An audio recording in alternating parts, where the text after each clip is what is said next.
অনিমন্ত্রিত প্রেম নদী লিখেছেন জিন্নাত চৌধুরী হাবিবা। পর্ব সংখ্যা ৩। দিনের অর্ধেক সময় কলেজে কাটিয়ে বাসায় ফিরল মাহমুদ। ঠান্ডা পানিতে গলা ভিজিয়ে স্থির হলো। অতঃপর লম্বা গুচলে শরীর ভিজিয়ে নিল। ভেজা চুলে আঙুল চালাতে চালাতেই ছাদে পা বাড়ালো। ছোট্ট একটি মেয়ে, বড় বড় চোখ, মুখে একরাশ মায়া। এক প্যাকেট চিপস হাতে ছাদের একপাশে ঘরে ওঠা গাছগুলো ছুঁয়ে ছুঁয়ে দেখছে। অল্প চাপা নাক ফুলিয়ে বিড়বিড় করে কিছু বলছে। চোখের পাপড়ি কচি, কিশলয়ের মতোই নড়ে চড়ে উঠছে। এমন ছোট্ট একটি মেয়ের পিঠ ছড়ানো চুল ভীষণ অবাক করল মাহমুদকে। হয়তো এখন থেকেই চুলের যত্নে বেশ মনোযোগ দিচ্ছে সবাই। চমৎকার দেখাচ্ছে এই ছোট্ট মেয়েটিকে। মাহমুদ অনেকক্ষণ ধরেই তাকিয়ে রইল। এতদিনে জানা হয়ে গিয়েছে, ছোট্ট মোমের মতো চমৎকার পুতুলটি বাড়িওয়ালার ছোট মেয়ে। ওরও আপন মনে ফুলের সাথে কথা বলে যাচ্ছে। ফুল তার ভীষণ প্রিয়। সুযোগ পেলেই ছুটে ছাদে আসে। হুট করে নজর গেল ছাদের একপাশে একটি লোক তার দিকে তাকিয়ে আছে। তার ধারণা লোকটি তার দিকে নয়, তার চিপসের দিকে ডেবডেব করে তাকিয়ে আছে।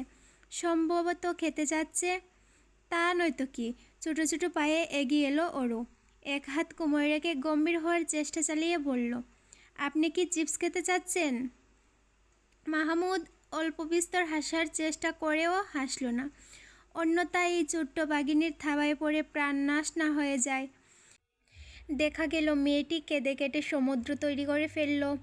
এতে তার জেল জরিমানা হলেও হতে পারে। বাড়িওয়ালার মেয়ে বলে কথা।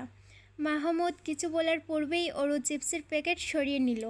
বলল, দেব না আপনাকে চিপস। কেন দেব? একদম তাকাবেন না, আমার পেট ব্যথা করবে। স্তব্ধ হয়ে গেল মাহমুদ। পরক্ষণেই নিঃশব্দে হেসে বলল, কিন্তু আমার যে তোমার কাছ থেকে চিপস খেতে ইচ্ছে করছে। আমারও তো এইটুকুন চিপস। মুখ ছোটো করে 2 আঙুলের পরিমাণ করে দেখালো ওরু। মাহমুদ মায়া মায়া চোখে তাকালো। সে আবিষ্কার করলো ফুল গাছের পাশে আরও একটি ফুল, যে তাকে পিটপিট নজরে পর্যবেক্ষণ করে যাচ্ছে। মাহমুদ তাকে একটু রাগিয়ে দিতে বলল। মেকি উপহাসের সুরে বলল, তোমার মন খুবই ছোট, তাই তো আমায় চিপস দিচ্ছ না। মাহমুদের ঔষধে কাজ হলো। তেতে উঠল ওরু। কোমরে হাত দিয়ে আঙুল ঘুরিয়ে পুরো ছাদ দেখালো মাহমুদকে।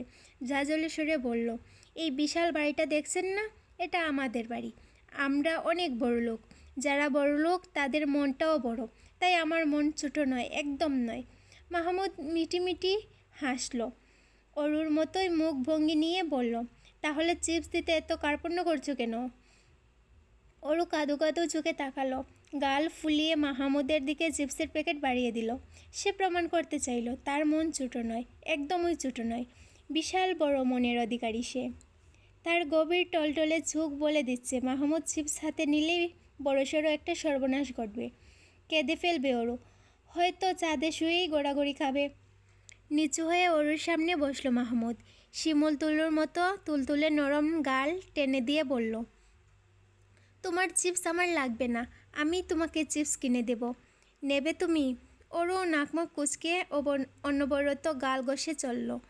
গাল টানাটানি খুবই বিরক্ত করে তাকে।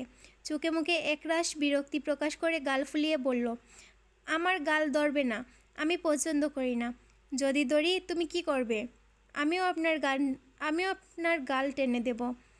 তুমি কি সবসময়ই যেমন ঝগড়া করো? ওরও রেগে যাচ্ছে, তা দেখে মৃদু হাসলো মাহমুদ। রেগে ফুসফুস শব্দ করে উঠল ওরু। বলল, আমি ঝগড়া করি না। ওরুকে অতিরিক্ত মাত্রায় চটে যেতে দেখে মাহমুদ তাকে আরেকটু সাহায্য করল। রাগের মাত্রা আরেক ধাপ বাড়িয়ে দিতে বলল, আমি তো দেখলাম তুমি বেশ ঝগড়া করতে জানো। আমি কিন্তু রেগে যাচ্ছি। আমি মোটেও ঝগড়া করি না। বলতে বলতে কেঁদে ফেলল ওরু। পানির ট্যাঙ্ক দুটো পরিষ্কার করার জন্য রামি মিটু দুজনকেই দুটো ট্যাঙ্কে ডুবিয়ে দিল তরি। সারাদিন স্কুলে থাকায় হাতের নাগালে পায়নি তাদের। দুজনে পরিষ্কারে কাজ করছে কম, দুষ্টুমি করছে বেশি। ট্যাঙ্কের গায়ে জমে ময়লা হাতে নিয়ে মিটু বলল, রামি, আমি বিশাল বড় একটা জিনিস আবিষ্কার করে ফেলেছি। এবার আর কেউ আমাকে অ্যাওয়ার্ড নেওয়া থেকে আটকাতে পারবে না। কবি নেহি। রামি বেশ একটা পাত্তা দিল বলে মনে হলো না। অবজ্ঞার সুরে বলল, তোর আবিষ্কারে আমি ভরসা করতে পারছি না। দেখা গেল নিজের আবিষ্কারের ওপর এক্সপেরিমেন্ট করতে গিয়ে তুই নিজেই মরে গেলি, তাহলে জনগণ কীভাবে তোর উপর রাস্তা রাখবে? দেশের একজন সচেতন নাগরিক হিসেবে দেশ ও জাতির এত বড় ক্ষতি আমি কিছুতেই হতে দিতে পারি না। বেশ অসন্তুষ্ট হলো মিটু। বলল, আগামীতে অ্যাওয়ার্ডপ্রাপ্ত একজন সম্মানিত বিজ্ঞ লোককে অপমান করার অধিকার তোর নেই। তুই নিতান্তই এক মূর্খ। মহামান্য সম্মানিত বিজ্ঞ লোক, আপনাকে অপমান করার অনুতাপে আমি জ্বলে পুড়ে যাচ্ছি। আপনার বিশাল আবিষ্কার সম্পর্কে জানা আমার জন্য অত্যন্ত জরুরি, নইলে যে আমি মরেও যাব। আপনার পা ধরে গড়াগড়ি খাবো। অনুগ্রহ করে যদি বলতেন আপনার আবিষ্কার সম্পর্কে, তবে বড়ই কৃতার্থ হতাম। মিটু দাম্ভিকতার সাথে মাথা উঁচু করল। বিগতের মতো ধারণা দিল তার আবিষ্কার সম্পর্কে। ট্যাঙ্কে জমে থাকা লাল রঙের ময়লা হাতে নিয়ে বলল, এগুলো দিয়ে দারুণ চা বানানো যাবে। চুমুক বসালেই মনে উড়ু উড়ু প্রজাপতিরা ডানা চাপটে বলবে, আহা কি চমৎকার! এই দারুণ আবিষ্কারের জন্য বোধহয় অ্যাওয়ার্ড হিসেবে আমার একটা ফোন পাওয়া উচিত। রামি বলল, তাহলে তোর বাপকে বলিস চিনি চা পাতা আনার দরকার নেই, এগুলো দিয়েই জম্পেশ চলবে। এগুলো খাবি আর ডায়রিয়া জুটিয়ে ঘরে বাইরে দৌড়াবি। আমি নিজে থেকে অ্যাওয়ার্ড দেব। আমার পক্ষ থেকে অ্যাওয়ার্ড হিসেবে থাকবে 101টা জুতার বাড়ি। আহা, ব্যাপারটা তুই বুঝলি না। আমি তো এই চমৎকার চা তোকে খাওয়াতে চাচ্ছি। রামি হাতে জমে থাকা ময়লা পানি ছুঁড়ে মারল মিটুর দিকে। বেটা তুই খা। ফের মিটু ছুড়ল। তরি বাকরুদ্ধ হয়ে দাঁড়িয়ে রইল। করতে বলেছে কি আর করছে কি, দুজনের চুরাচুরি দেখে ধমকে থামাতে পারেনি তরি। লাঠি কুস্তে চাঁদের অন্য পাশে গেল। চোখ জোড়া স্থির হয়ে গেল, সামনে আর এগোতে পারল না। অরুর ফুলা ফুলা গাল দুটো রেগে আরেকটু ফুলে আছে। হাত নেড়েচেড়ে তর্ক করে যাচ্ছে মাহমুদের সাথে। মাহমুদ নামক অদ্ভুত লোকটি নিঃশব্দে কেবল হেসে যাচ্ছে। একগাদা হাসিতে সামনের দাঁতগুলো চকচক করে উঠছে। মাথা থেকে পা পর্যন্ত আপাদমস্তক লোকটিকে খুঁটিয়ে খুঁটিয়ে দেখল তরু। খুব বেশি ফর্সা নয়, আবার কালোও বলা যায় না। শক্তপোক্ত পেটানো শরীর, হাত ভর্তি কুচকুচে কালো রোম। টি শার্টের উপরে ফুলে পেটে ওঠা বেশি স্পষ্ট ভেসে উঠেছে। বারবার ব্রেক ব্রাশ করে চুলগুলো পেছনে টেলে দিচ্ছে। সাধারণ একজন পুরুষ মানুষের মতোই দেখতে।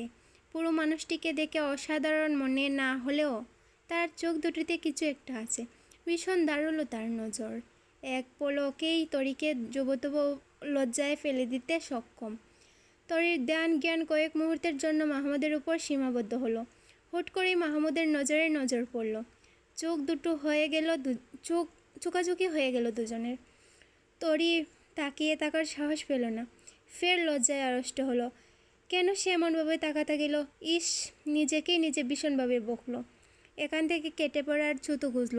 এগিয়ে গেল অরুর দিকে, তার হাত ধরে বলল, তোকে সেই কখন থেকে খুঁজে যাচ্ছি আমি, এখানে কখন এলি? অরু চোখ পিটপিট করে তাকালো। সরল মনে বুকা বুকা সরে বলল, তুমিই তো এখানে আমাকে দাঁড় করিয়ে ছাদের ওপাশে গেলে, তাহলে খুঁজলে কখন? হকচকিয়ে উঠল তরু। যদি এই মুহূর্তে ছাদটা ফাঁক হয়ে যেত, তবে এক মুহূর্ত এখানে দাঁড়াতো না। ভয়ঙ্কর রকম লজ্জা থেকে বাঁচতে লুকিয়ে পড়ত। শ্বাসরুদ্ধ হয়ে এলো তার। অরুর মোটেও উচিত হয়নি চরম সত্যিটা মাহমুদ নামক লোকটির সামনে প্রকাশ করা। কারোর সামনে লজ্জিত হওয়ার, অপমান সহজভাবে নিতে পারার গুণ তার নেই। অপমানের চোখ ফেটে কার না আসে। তরির মতে অরু তাকে লোকটির সামনে অপমান করলো। ভীষণ রকম অপমান, যা তার আত্মসম্মানে লেগেছে। রাগে ক্ষোভে সে কড়া চোখে তাকালো। ধমকে উঠে বলল, একদম নিজের দোষ ঢাকার চেষ্টা করবি না অরু।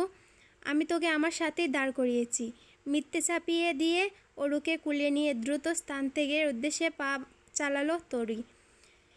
অরু মাথা চুলকে মনে করার চেষ্টা করলো আপু কখন তাকে নিজের সাথে দাঁড় করালো। এদিকে মিটু আর রামি দুষ্টুমিতে ব্যস্ত।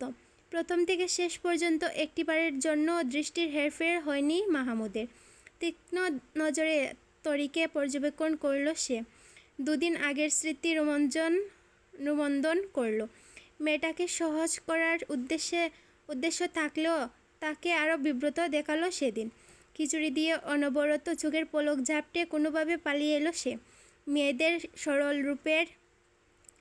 সকল রূপের বাইরে সৌন্দর্যমণ্ডিত আরেকটি রূপ হলো লজ্জা পাওয়ার রূপ। মাহমুদের মনে হলো লজ্জা পেলে মেয়েদের চমৎকার লাগে। লজ্জা নামক নতুন রূপটি যখন সামনে আসে তখন তাদের সকল দৈহিক সৌন্দর্য ফিকে হয়ে যায়। চোখে ভাসে কেবল লজ্জায় জড়সড় মুখটি। এই রূপ দেখার জন্য একজোড়া স্বচ্ছ চোখ প্রয়োজন। মাহমুদ চাঁদের দরজায় তাকিয়ে তাকে নিমেষহীন। মনে কোনো নতুন ভাবনার সঞ্চার হয়। অতঃপর দু ঠোঁটের ফাঁক গলে বেরিয়ে আসে কিছু শব্দ। আপনি বড্ড বেশি লাজুক তরি।